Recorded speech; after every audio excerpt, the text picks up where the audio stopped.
உனக்கு அறிவு இல்ல இதுக்கு வந்து இதெல்லாம் சொல்ற நீ. இப்ப கடந்து ஒரு இன்ட்ரெஸ்ட் கமருதீனுக்கு கிடையாது, இவளுக்கு இருக்குன்றது இப்பதான் தெரியுது. வேலைக்கு தான் போயிருக்கேன், அது அம்மா சத்தியமா சொல்றேன், நான் பண்ணது இல்ல. உடனே விக்கல்ஸ் விக்ரம் அங்க இருந்து வந்து வியானா நான் என்ன தப்பு பண்ண சொல்லுங்க, பெர்ஃபார்மன்ஸ் பண்றதுக்கு நான் பாரு இந்த பெர்ஃபார்மன்ஸ் என்ன வச்சுனா நீ பண்ற வேலை வச்சுக்காத.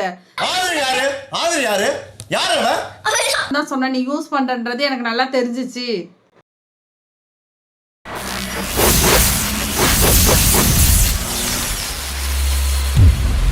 ஹாய் வணக்கம் மக்களே, நிலா ஸ்பார்க் சேனலுக்கு தங்களை அன்போடு வரவேற்கிறேன். நான் உங்கள் நிலா. பிக் பாஸ் சீசன் 9ல் டே 61ல் இன்றைக்கி என்ன நடந்துச்சுன்றது தான் பார்க்க போகிறோம். ஸோ மார்னிங் ஆக்டிவிட்டி என்ன அப்படின்னா, நீங்கள் வின்னராக இருக்கும் பட்சத்தில் உங்களுக்கு பக்கத்தில் விஜய் சார் சேது சார் கூட நிற்கக்கூடிய இன்னொரு உங்களுடைய ஹவுஸ்மேட் யாராக இருக்கணும்னு ஆசைப்படுறீங்க அப்படின்னு ஒரு சிம்பிள் டாஸ்க் தான். யார் அந்த 2 பேர் காரணத்துடன். ஸோ அதில் பார்த்தீங்கன்னா தனக்கு பக்கத்தில் விக்கல்ஸ் விக்ரம் வந்து தனக்கு பக்கத்தில் பாரு இருக்கணும் அப்படின்றது தான் நான் நினைக்கிறேன். அவங்க தான் இருப்பாங்கன்றது என்னோட கெஸ்ஸாக இருக்குது அப்படின்னு சொன்னார். ரைட் சைடில் நான் இருப்பேன், லெஃப்ட் சைடில் பார்வதி இருப்பாங்கன்னு நினைக்கிறேன். அரோரா இருப்பாங்களாமா ஃபைனல் ஸ்டேஜில். அப்புறம் அதுக்கு அவங்களுக்கு பக்கத்தில் சேது சார் பக்கத்தில் வந்து பார்த்திங்கன்னா விக்கல்ஸ் விக்ரம் இருப்பாங்களாம், கனி இருப்பாங்களாம், விக்கல்ஸ் விக்ரம் இருப்பாங்களாம், கம்ருதீன் இருப்பாராம், வினோத் இருப்பாராம், கம்ருதீன் இருப்பாராம், பாரு வினோத். ஸோ அமைத்து இருப்பாங்களா, கண்டிப்பாக சுபிக்ஷா இருக்கணும்னு ஆசைப்படுறாராமா. சுபிக்ஷா இருக்கணும்னு நினைக்கிறேன். அதுக்கப்புறம் பார்த்தீங்கன்னா இங்கே வினோத் கம்ருதீன் வினோத். ஓகே, இதில் முடிவு பண்ண வேண்டியது யார் வருவாங்க யார் வரமாட்டாங்கன்றதுலாம் இல்லை. அரோரெல்லாம் என்ன ஒரு மூட நம்பிக்கையில் இந்த மாதிரி முட்டாள்தனமான ஒரு விஷயத்தை இவங்க வந்து ஃபைனல் வரலும் வருவாங்களாமா. இந்த சைடு வந்து நான் நிப்பேன்னு எனக்கு தோணுது.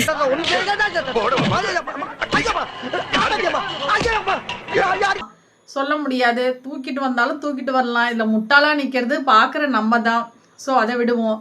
அடுத்தது பார்த்திங்கன்னா இதெல்லாம் முடிஞ்சதுக்கு அப்புறம் ஆதிரை வந்து நான் ஒரு விஷயம் சொல்லணும் அப்படின்னு சொல்லிட்டு வினோத்தை நீங்கள் இங்கே ஒரு பார்க்குறீங்க பார்த்தீங்களா, அது அவர் கிடையவே கிடையாது. வாட்டர் மெலான் ஸ்டார் வெளில போகிறதுக்கு முக்கியமான காரணம் யாருன்னா இவர் தான். அவர் எவிக்ட் ஆகி போயிருக்காருன்னா நான் இப்பயும் சொல்கிறேன், இவர் ஒரு காரணம். செவனேன்னு இருந்தவரை போய் ட்ரிகர் பண்ணி விடுறது, மார்க் பண்ணுறது. ஸோ ஒரு சில விஷயங்கள்லாம் அவர் வந்து தூண்டி விட்டு பேச வச்சு அவரை வந்து அவரோட கேரக்டர்லாம் ஸ்பாயில் பண்ணி வெளில அனுப்புனது வினோத் தான். இன்னை வரையிலும் யார் என்ன சொன்னாலும் அதை ஆக்செப்ட் பண்றதும் கிடையாது, வினோத் கேட்கறதும் கிடையாது. அவரெல்லாம் ரொம்ப இன்சல்ட் பண்ணிருக்காரு இவரு, சீரியஸா சொல்றேன். அந்த ரூம் இப்படி ஒரு ஒஸ்டான கேரக்டர். இன்னும் நான் உள்ள வந்தது எதுக்கு அப்படின்னா வினோத்தை காலி பண்ண தான் வந்தேன்னு ஆதிரை ஓப்பனாகவே சொல்லிட்டாங்க. ஏம்மா உன்னை எஃப்சி போய் செருப்பாலடி, வந்த வேலையை தான் உருப்படியாக பாரு, கொடுக்குற சம்பளத்துக்கு ஒழுங்காயிருன்னா இந்த மாதிரி அங்கே இங்கே கொஞ்சம் அள்ளி போட்டுக்கிட்டு ஏதோ ஒன்று பண்ணுறன்ற பேரில் பண்ணிகிட்டு இருக்கு. அது சொல்லும்போது எனக்கு ஷாக்கிங்காக இருக்கு. என்னடா நல்லாவே இல்லை, அதோட கேம் சுத்தமாக நல்லா இல்லை. வாட்டர் மெலான் ஸ்டாரோட விஷயத்தில் வினோத் நான் பண்ணது தப்புன்னு சொல்லி அதிகமாக அழுது மன்னிப்பு கேட்டு நீங்கள் உண்மையிலே மிகப்பெரிய ஸ்டாராக வருவீங்க அப்படின்னு சொல்லி அமுச்சு வச்சது வினோத் தான். உண்மையிலே அவர் போனதுக்கு எல்லாரும் விட அதிகமாக அழுது நான் தான் அழுதேன். ஸோ அவர் வெளில போகிறதுக்கு வினோத்தும் ஒரு காரணம். ஆனால் வினோத் முழுவதுமே அவர் மட்டுமே காரணம்னா அப்படி கிடையவே கிடையாது. சீரியஸாக ஓகே தான், பட் ஆதிரை இந்தளவுக்கு வன்மத்தை கக்க வேண்டிய அவசியம் என்னன்னு தெரியல. உடனே திவ்யா எழுந்து அவங்க தான் பேசணும்னு சொல்கிறாங்கல்ல, உட்காருங்க. ஏன்னா திவ்யாவுக்கு வந்து வினோத் ஆகாது இல்லையா. இப்போ ஏதாவது ஒரு விஷயம் வெளிப்படும் போது வினோத்துக்கு எதிராக வியானாவாக இருக்கட்டும், திவ்யாவா இருக்கட்டும், இவங்கெல்லாம் ஏன் இப்படி வன்மத்தை கக்குறாங்கன்றனே தெரியவே இல்லை. உனக்கு பிடிக்கலன்னா நேராகவே போய் சொல்லலாமே. இப்போ வெளியிலேருந்து வந்த ஆதிரை வந்து அங்கங்கே கொஞ்சம் கொஞ்சமாக கொளுத்தி போட்டு ஒரு நாரதர் வேலையை பார்த்துட்டு இருக்கு. ஸோ அதுக்கு இவர் எழுந்து சொல்கிறாரு, வெளில போனதுக்கு நான் தான் அதிகமாக ஃபீல் பண்ண வாட்டர் மெலான் போனதுக்கு, பட் நானே காரணம்னா நான் காரணம் கிடையாது அப்படின்னு சொல்லி இவர் சொன்னோடனே உடனே அரோரா எழுந்து வந்து அப்படி என்னமா மார்க் பண்ணுதுங்க, பேசுறது சப்போர்ட்டா பேசுறது. இதெல்லாம் குரங்கு பார்த்துச்சுன்னா அவமானத்துல சூசைட் பண்ணி தொலைஞ்சிருமே. அவர் பாடி லாங்குவேஜ் எல்லாம் காட்டிட்டு நீங்க என்னைக்குமே யார் என்ன சொன்னாலும் சொல்ல வந்தாலும் அதை நீங்க கேட்கறதே கிடையாது, ஆக்செப்ட் பண்றதே கிடையாது அப்படின்னு என்னைக்கும் இல்லாத ஒரு வீரம் தைரியம் வீரமங்கை வேலுநாச்சியார் மாதிரி எங்க இருந்து தான் வந்துச்சுன்னே தெரியல. உறங்கிட்டு இருந்த அப்ப இத்தனை நாளா இருந்துச்சு ஒரு உருவம், அதெல்லாம் என்ன நடிப்பா? அப்பா நடிப்புக்கு ஆக்டிங்க்கு அவார்டு கொடுக்கணும்னா விக்கல்ஸ் விக்ரமும் இந்த அரோரா இவங்களுக்கெல்லாம் கொடுத்தே ஆகணும். கேட்டிருக்கேன், அதே கேமரா முன்னாடி மன்னிப்பு கேட்டிருக்கேன். அவ்வளவு ஒஸ்டான பர்ஃபார்மன்ஸ், ஒஸ்டான கேரக்டர்ஸ், அதுங்களை பத்தி சொல்றதுக்கு லிஸ்டே இல்லைன்னு வச்சுக்கோங்களேன், வார்த்தையே கிடையாது.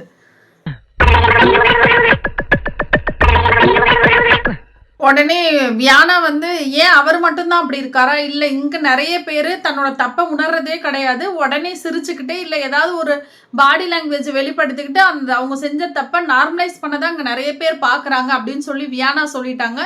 உடனே விக்கல்ஸ் விக்ரம் அங்கிருந்து வந்து வியானா நான் என்ன தப்பு பண்ண சொல்லுங்க தான் போயிருக்கேன், அது அம்மா சத்தியமா சொல்றேன் நான் பண்ணதில்ல அப்படின்னு சொல்லும் பொழுது அதான் நேற்று நடந்த அந்த பக்கெட் பிரச்சனை. ஏங்க பக்கெட் பாத்ரூம்ல இருக்குன்னு வந்து சொல்றாங்க, ஸோ வந்து எடுன்னு சொன்னா நான் எடுக்க மாட்டேன் தலை சொல்லணும்னு விக்கல்ஸ் விக்ரம் சொல்றாரு. இவர் பல்ல கையா இருக்காருல்ல, ஸோ கேட்கணுமா இல்லையா?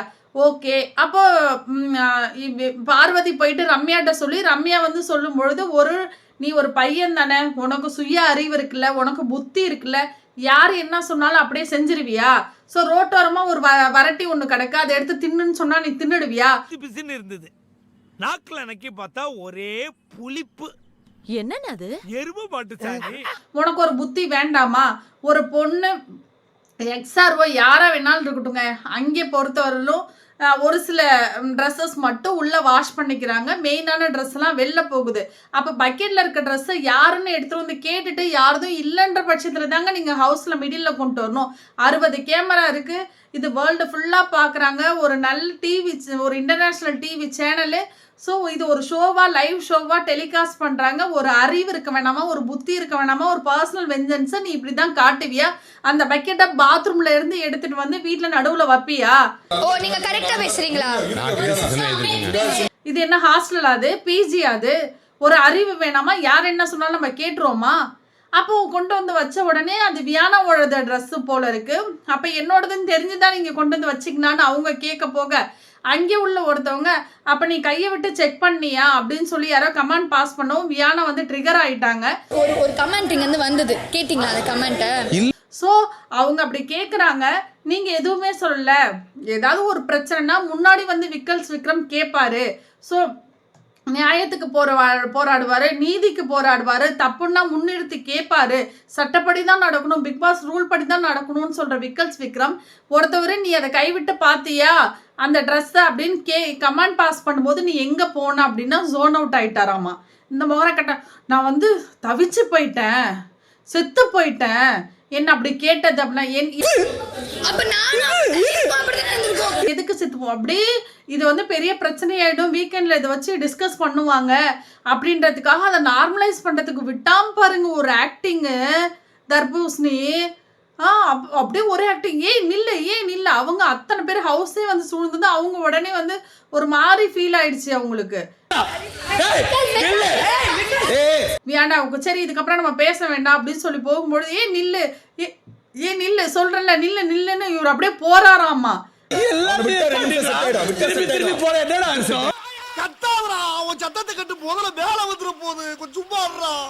அது கேட்ட கேள்விக்கு இவரால பதிலே சொல்ல முடியாம உடனே ஒரு அழுக வேற பொங்குதாமா. ஏங்க ஒரு பொண்ணுங்க, ஒரு ஹவுஸ், ஸோ 2 பேருமே இருக்கிற ஒரு இடத்துல ஒரு அவங்க யூஸ் பண்ற ஒரு பர்சனல் ஒரு க்ளோத்ஸ் வந்து இப்படி காமனா ஒரு ஏரியாவுக்கு வரும்பொழுது அது எந்த அளவுக்கு ஒருத்தவங்களுக்கு அஃபெக்ட் பண்ணுன்ற காமன் சென்ஸ் கூட இவனுக்கு தெரியாதாங்க. அது தெரிஞ்ச நாயா இங்க வர்றேன், தெரியாம தான் இங்க வந்து குத்த வச்சேன். புரிஞ்சுக்க மாட்டானா? நான் உன்னை தங்கச்சா தான் பார்த்தேன், தங்கச்சா பாரு, தொங்குச்சா பாரு, யாரா வேணாலும் பாரு, யாரோடதுன்னு கேட்காம எப்படி கொண்டு வந்து நீங்க மிடில் வைக்கலாம் சொல்லுங்க? இதை தான் அந்த பொண்ணு கேட்குது. எல்லாரும் வந்து சூழ்ந்து நிற்கவும் அதுக்கு ஒரு மாதிரி பேடா ஃபீல் ஆயிட்டு உள்ள போயிட்டாங்க. உடனே எதுக்கு போறேன்னு சொல்லி பின்னாடியே போறாராமா. அப்புறம் உடனே என்ன வீட்டிலலாம் என்ன நினைக்குவாங்க, ஸோ வெளியிலலாம் என் பேர் கெட்ட பேர் ஆகும் அப்படின்னா இதுக்கு மட்டுமாடா உன் பேர் கெட்ட பேர் ஆகுது? விக்கல்ஸ் விக்ரம்னு சொன்னாலே கமெண்ட் செக்ஷனை கிளின்னு கிளிக்கிறானுங்க. அவனை தூக்கி வெளில போடுங்க, வன்மத்தை மட்டுமே கக்கிட்டு இருக்கான், எங்க போனாலும் வன்மத்தை மட்டுமே கொட்டுறான்னு எல்லாம் சொல்லிட்டு இருக்கானுங்க. அதெல்லாம் இவனுக்கு தெரியலையாமா. ஸோ இந்த மாதிரி விஷயத்துக்கு வியானா அங்கே போய் உட்காந்து அழுறாங்க, கம்ருதின்ட்டா எல்லாத்தையும் சொல்றாங்க, இந்த மாதிரி என்னை வந்து சொல்றாரு, எனக்கு ரொம்ப கஷ்டமா போகுது, கை விட்டு பார்த்தாரு கேட்கறியான்னு சொல்றாங்க. உடனே இல்லை சம்மந்தமே இல்லாம அரோரா வந்து ஒரு விஷயத்த ஆர்கியூ பண்ணி வின் பண்ண முடியலன்னா ஓடிடுவா. இவ ஓடி வரா வியானாவை பத்தி சொல்றதுக்கு. அவளால ஆர்குமெண்ட் வின் பண்ண முடியலன்னா அவ கிளம்பிடுவான்னு ஓடி வராங்களாம் மேடம். இதுக்கெல்லாம் சொல்றதுக்கு ஏதாவது முதல்ல தகுதி இருக்கா? பாரு வந்து வினோத்திட்ட சொல்றாங்க, அண்ணா டே 1ல இருந்து உங்க கூட இருக்காங்க, உங்கள்கிட்ட உள்ள நெகட்டிவான விஷயத்த இதை மாத்திக்கோன்னு சொல்லாம நடுவுல வந்து உன்னை குத்துறாங்கன்னா அதை நீ தான் அப்சர்வ் பண்ணிக்கணும், எதனால அவங்க அப்படி பண்றாங்கன்னு பார்வதிட்ட சொல்லும்போது நொட்டிக்கிட்டு திவ்யா இருக்க வேண்டியது தானே. எதுக்கு இந்த தேவை இல்லாத இடையில இந்த வேலை எதுக்குங்க இந்த பார்க்கணும்?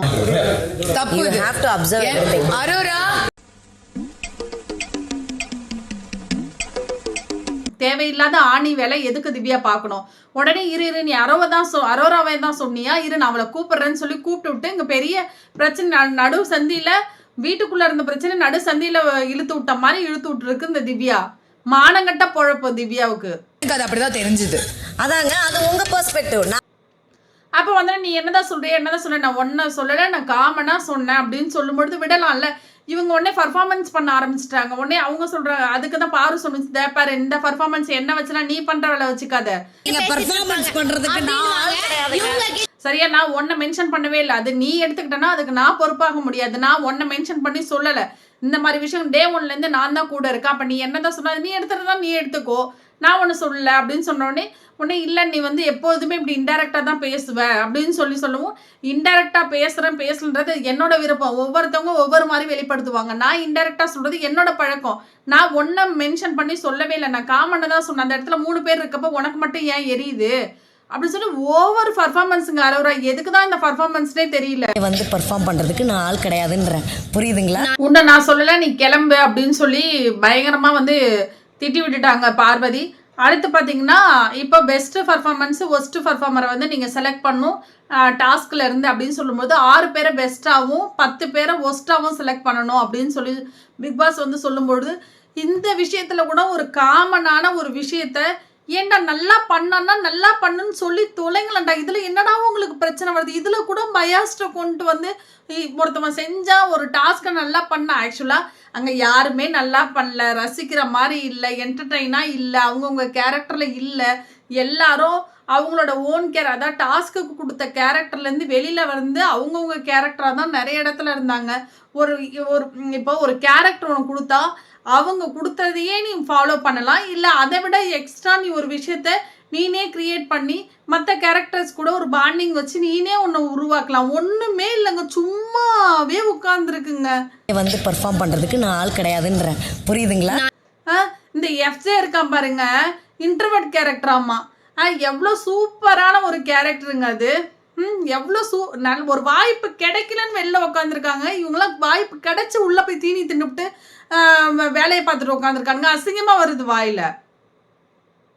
ஒருத்தவன் செஞ்சான்னு சொல்றதுக்கு ஏங்க ஓரளவாவது சுமாராவது செஞ்சான்னு சொல்றது இல்லையாங்க? பார்வதி அவங்க கேரக்டரை நல்லா பண்ணாங்க, சொல்லவே இல்லை பார்வதிய. கம்ருதீன் அவர் அந்த கேரக்டருக்காக நிறைய விஷயம் அவர் சாக்ரிஃபைஸ் பண்ணாரு, அதை சொல்லவே இல்லை. இவர் வினோத் மார்னிங் எழுந்த உடனே ஆதிரை வந்து போட்ட ஒரு வெடி அவர் அப்படியே ஆஃப் ஆயிட்டாரு. இல்லாட்டினா அவர் செமைய பர்ஃபார்மன்ஸ் பண்ணிட்டு இருந்தாரு கேரக்டர்ல. இதெல்லாம் விட்டுட்டு இவனுங்க சொல்றானுங்க ஒஸ்ட்னா யாருங்க? சபரி என்னங்க பண்ணாரு? வீட்டில் உள்ள துணியெல்லாம் கொண்டு வந்து ஓரமாக வச்சுக்கிட்டு படுத்தையே தான் கிடந்தான்.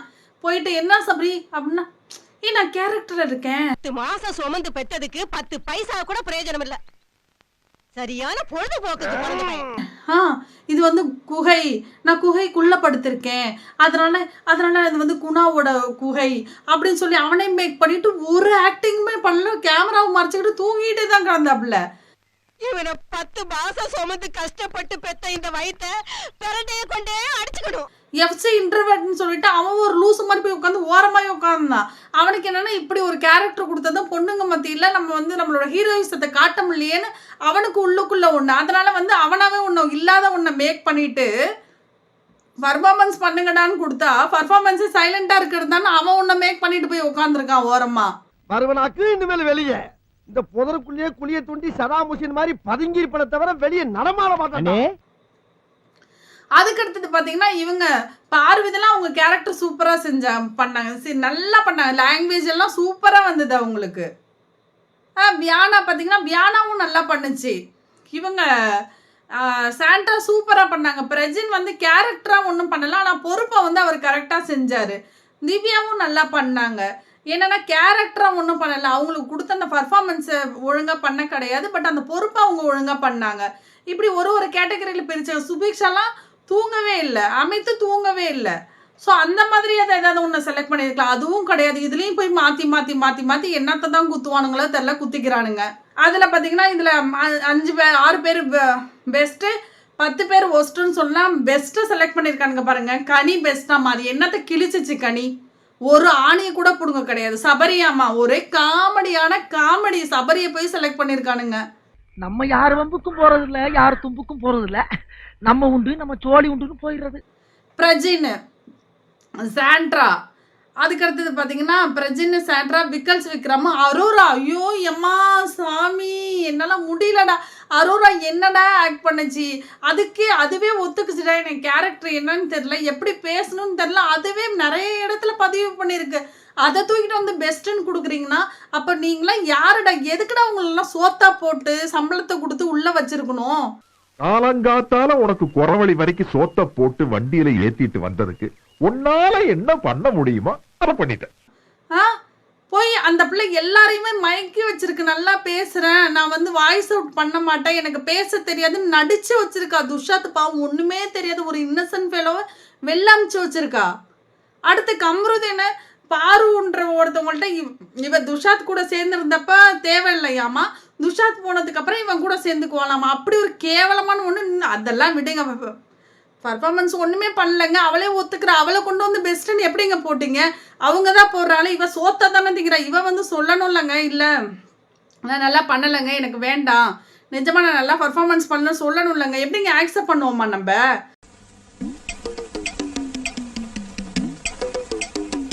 ஒரு சுய அறிவு வேண்டாமா? சபரிலாம் பாருங்க, இப்போது 2 டீமாக இருக்குது. 2 டீமில் அந்த டீமில் உள்ளவங்க, அதாவது என்னென்னா ரெட்ரோ டீமில் உள்ளவங்கலாம் பயங்கரமாக பிளான் பண்ணி 2 பேரை மட்டும் மாடர்ன் சினிமாவில் போட்டு மீதியெல்லாம் அவங்க டீம்லேயே சொல்லிக்கிட்டாங்க. பட் இந்த மாடர்ன் சினிமா லூஸுங்க எல்லாமே போயிட்டு அவங்கள நல்லா பண்ணாங்கன்னு போய் சம்மந்தமே இல்லாமல் அரோராலாம் 9 ஓட்டு வாங்கி முன்னாடி போயிட்டு இருக்கா. எதுக்கு போகிறான்னே தெரியல.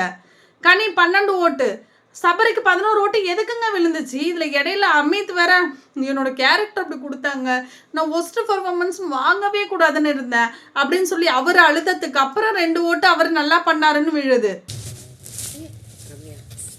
எதுக்கு இந்த தேவையில்லாத பிச்செல்லாம் எதுக்கு?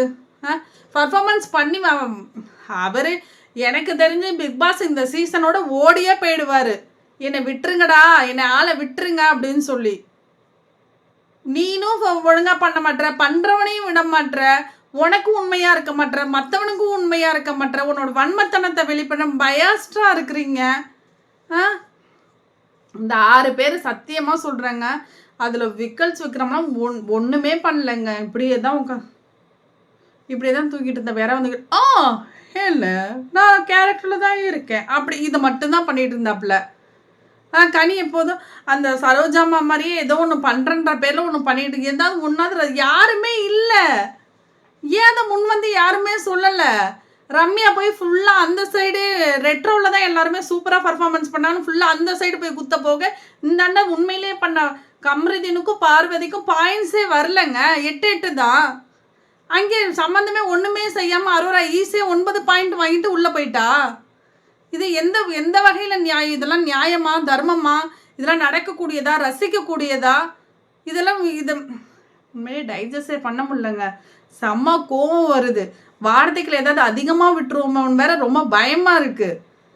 ஒன்று தெரிஞ்சு போச்சுடா, இந்த பிரபஞ்சத்துல உங்க மத்தியில இந்த உசுரை காப்பாத்துறது ரொம்ப சிரமம். ஒரு சில விஷயங்கள் மற்றவங்களெல்லாம் விடுங்க, நமக்கு ஒரு மனசாட்சி இருக்குது, நம்ம ப்ளே பண்ணுறோம்.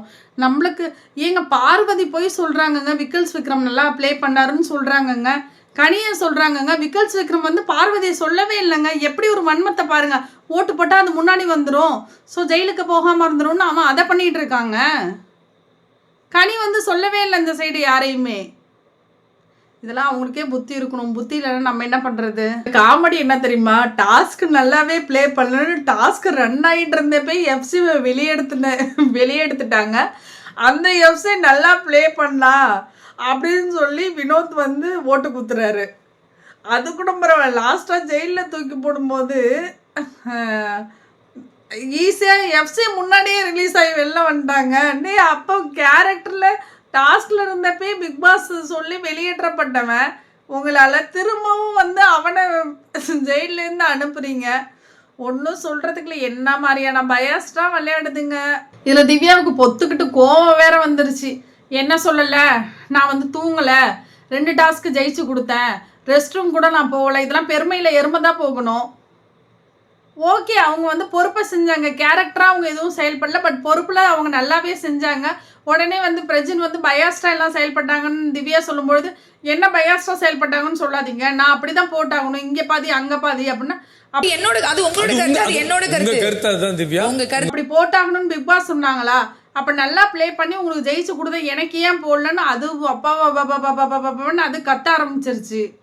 எதிர் டீமை பத்தியோ நம்ம டீமை பத்தியோ எனக்கு எந்த ஒப்பீனியனும் கிடையாது. ஃபர்ஸ்ட் பர்ஃபார்மன்ஸ் யார் வாங்குனீங்களோ அவங்களாம் ஸ்லேட்டில் என்ன காரணம், எதனால இந்த பர்ஃபார்மன்ஸ் என்னால சரியா பண்ண முடியலன்னு எழுதி நீனே மாட்டிக்கோ, மாட்டிட்டு ஜெயிலுக்கு போ, ஒரு ஆளை இன்சார்ஜ் எடுத்துக்கணும்னா பிரஜன் நான் எடுத்துக்கிறேன் அப்படின்னு சொன்னாரு.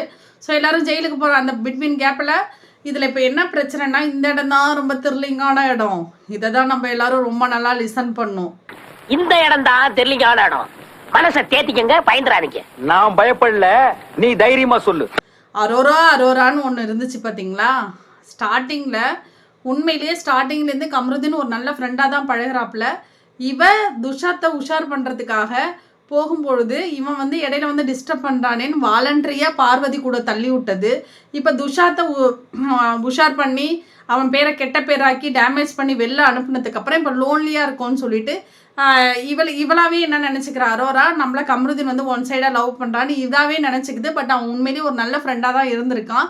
அப்போ வெளில போனதுக்கப்புறம் வேறு வழி இல்லைன்னு சொல்லி கம்ருதீனை சேர்த்துக்கிட்டு அப்போ கம்ருதீனுக்கு வந்து கம்ருதீன் மேலே பாருக்கு வந்து ஒரு அஃபையர் இருக்குது, அதாவது அஃபையர் இந்த சென்ஸ் ஒரு இன்ட்ரெஸ்ட் இருக்குன்ற பட்சத்தில் அதை நம்ம யூஸ் பண்ணிக்குவோம்னு சொல்லி அப்போ கேம் யாரையாவது ஒருத்தவங்களை வச்சு தான் ப்ளே பண்ண முடியும், யார் முருகா ஏறி தான் அவளால் போக முடியும், ஏன்னா டேலண்ட்டு கிடையாது.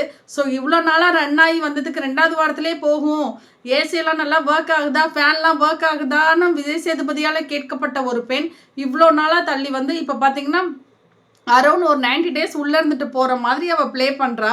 அதுக்கு காரணம் யாருன்னா அவள் எடுத்த ஆயுதம் வந்து பார்வதி தான். சாரிமா, காலுமா. ஸோ பார்வதி மெச்சூர்டாக சரி ஓகே நீங்கள் ஃப்ரெண்டாக இருந்துட்டு போங்கன்னு சொல்லி போகும்போது விடுறது கிடையாது, போய் ட்ரிகர் பண்ணுற மாதிரி பண்ணுறது, ஸோ வேணும்னே போய் உசுப்பேத்தி விடுறது, என்னை பற்றியே பேசுகிறான்னு சொல்லி கம்ருதீன்ட்ட தேவையில்லாமல் ஒரு விஷயத்தை தூண்டி விடுறது, இந்த வேலையை பார்த்துட்டு இருந்தது. உடனே ஆதிரி வந்து 3 பேர் உட்காந்து ஒன்றா பேசுங்க அப்படின்னு சொல்லும்பொழுது ஒன்றா உட்காந்து பேசும்போது தான் புட்டெல்லாம் வெடிக்குது. இவளுக்கு ஏதோ அதையும் கடந்து ஃப்ரெண்ட்ஷிப்பை கடந்து ஒரு இன்ட்ரெஸ்ட் கம்ருதீனுக்கு கிடையாது, இவளுக்கு இருக்குன்றது இப்போதான் தெரியுது. உனக்கு அறிவில்லை இதுக்கு வந்து இதெல்லாம் சொல்ற நீ. இப்போ உள்ள வந்து ஆதிரி வந்து ஆல்ரெடி லாஸ்ட் டைம் அவங்க இருந்தப்பயும் ஒரு சண்டை என்னன்னா, இவன் யாரை பார்த்தாலும் எனக்கு கல்யாணம் பண்ணிக்கோன்னு சொல்லுவான் அப்படின்னு சொல்லி இவதிட்ட அரோராட்ட சொன்ன ஒரு விஷயத்த கம்ருதீன்ட்ட சத்தியம் வாங்கிட்டு சொல்லியிருக்கு. அப்போ இவன் அப்படி பண்ணக்கூடிய ஆள் தான் சொல்லி அரோராவும் ஆக்செப்ட் பண்ணியிருக்கு. அப்படி சொல்லி ஆக்செப்ட் பண்ண வந்தானே இப்போ வந்த உடனே நீ என்ன அவ கூட வந்து போய் சுத்திட்டு இருக்கு அப்படின்னா உனக்கு என்னடா பொசசிவ் ஆகுது அப்படின்னு சொல்லி சிரிக்கிறா வெக்கமே இல்லாம. அப்ப அது நீ பேசும்போது இது நான் பேசதான் செய்வேன். ஏய் எனக்கு பொசசிவ்லாம் கிடையாது, நான் இப்போ சொல்கிறேன், நான் உன் கூட பேசவே இல்லை, நீ என் ஃப்ரெண்டே கிடையாது. ஆக்சுவலாக துஷாத் வெளில போனதுக்கு நீ தான் ஒன் ஆஃப் த ரீசன். நீ சிரிச்சு இந்த இதெல்லாம் பண்ணிட்டு இருக்காத நீனு. அப்போ எனக்கும் பாருக்கும் பிரச்சனை வரதுக்கும் காரணம் நீ தான் அப்படின்னு சொல்லி 4 கேள்வி கேட்டாலும் கம்ருதீன் அவன் லைஃப் டைமில் நறுக்குன்னு பயங்கரமாக அவளோட கேரக்டர் ஃபுல்லாக புட்டு வச்சு பயங்கரமாக புட்டு வச்சா பேசுறேன்னு சொன்னல. அப்போ நான் மனசு வச்சு நான் பேசுறேன். இப்போ உனக்கு அறிவில்லையா, ஆதிரி என்னை பற்றி என்ன சொன்னாலும் நீ ஆக்செப்ட் பண்ணுவியா, அவகிட்ட கேட்கறது இல்லையா, என் ஃப்ரெண்ட் அப்படிலாம் இருக்க மாட்டான்னு நீ கேட்கறது இல்லையா, இப்படி தான் துஷாரையும் நீ இதே மாதிரி தான் யூஸ் பண்ணிக்கிட்ட, நீ தான் போய் சொல்லியிருக்க, அரோரா சொல்லுது நீ தான் போய் சொல்லியிருக்க, துஷார் நீ வந்து அரோராட்ட பேசாதன்னு. ஆமாம் நான் சொன்னேன், அவன் ஒரு கட்டத்தில் வந்து அழுது புலம்பி அண்ணன் எப்படி நான் எப்படி ப்ளே பண்ணுறதே தெரிலன்னு சொன்னான். அதுக்கு தான் நீ அவ கூட பேசாதன்னு சொல்லி நான் தான் சொன்னேன், நீ யூஸ் பண்ணுறது எனக்கு நல்லா தெரிஞ்சிச்சு. மறைஞ்சு நீ லெட்டர் எழுதுன, அவன் மறைஞ்சே போயிட்டான், இப்போ உனக்கு சந்தோஷமா? இப்போ நான் சொல்கிறேன் துஷார் வெளில போனதுக்கு நீயும் ஒன் ஆஃப் த ரீசன் தான். நீ இப்படி பண்ணதால் தான் அவன் வெளில போனான், நான் உன் கூட பேசாமல் விலகி தானே இருந்தேன், நான் யார் உனக்கு முதல்ல, நான் ஃப்ரெண்டு தானே, நீ ஏன் பேசாமல் போன, நான் பார்வதி கூட எனக்கு ஒரு ஃப்ரெண்ட்ஷிப்பை கடந்த ஒரு ஃபீல் இருக்குன்னு நான் சொல்லும் பொழுது நீ எங்கள் 2 பேரையும் ஒரு மீடியேட்டராக இருக்கலாம், இல்லை நீ ஃப்ரெண்டு தானே, நீ எதுக்கு பேசாமல் போன, அப்போ ஓ மனசில் ஏதோ ஒன்று இருக்குதானே அப்படின்னு சொல்லி மானங்கட்ட கேள்வி அவன் பயங்கரமாக கேட்டாப்ல. துஷாக்கு வந்து நீ தான் காரணம், போட்டு உடச்சிட்டேன். எப்படி நீ வந்து துஷார் என்ன சீன் போடுற, துஷார் உள்ள வரதுக்கு காரணம் நீ தானா, துஷார் முதல்ல உனக்கு யாருன்னு தெரியுமா அப்படின்னு சொல்லி கேட்கவும் உடனே அப்படியே சிரிச்சுக்கிட்டு என்னடா அப்படி பண்றதே பாரு, இந்த சிரிக்கிற வேலைலாம் என்கிட்ட வச்சுக்காதுன்னு சொல்லி இவரை கேட்கவும் உடனே அது சொல்லுது, நான் இப்ப சொல்றேன் நல்லா கேட்டுக்கோன்னு சொல்லி பயங்கரமா கமருதின்னு சொன்னாரு. பார்வதிக்கும் எனக்கும் சண்டை வரத்துக்கு ஒன் ஆஃப் த ரீசன் நீ தான், துஷாத் வெளில போறதுக்கு காரணமும் நீ தான் அப்படின்னு சொல்லி சொன்ன உடனே வந்து அழுகுற மாதிரி வெளில மேடம் அப்படியே சீனை போட்டு தாக்குறாங்களாமா.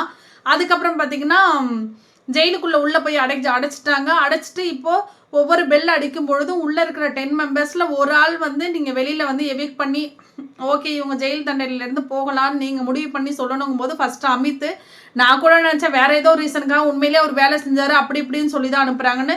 கடைசியில் பார்த்தா உட்கார்றதுக்கு ரொம்ப இடைஞ்சலாக இருக்குது அவர் ஒரு ஆள் இருக்கிறதுனால அப்படின்ற ஒரு ரீசனுக்காக வெளில அமைச்சிருக்கானுங்க. யாரையா இவனுங்களாம் எங்கே இருக்க வேண்டியவன் எங்கேயா வந்து இருக்கிறானுங்க. அதுக்கடுத்து சுபிக்ஷாவை ஓட்டு போட்டு நீ போ வெளிலன்னு சொல்லி அனுப்புகிறானுங்க.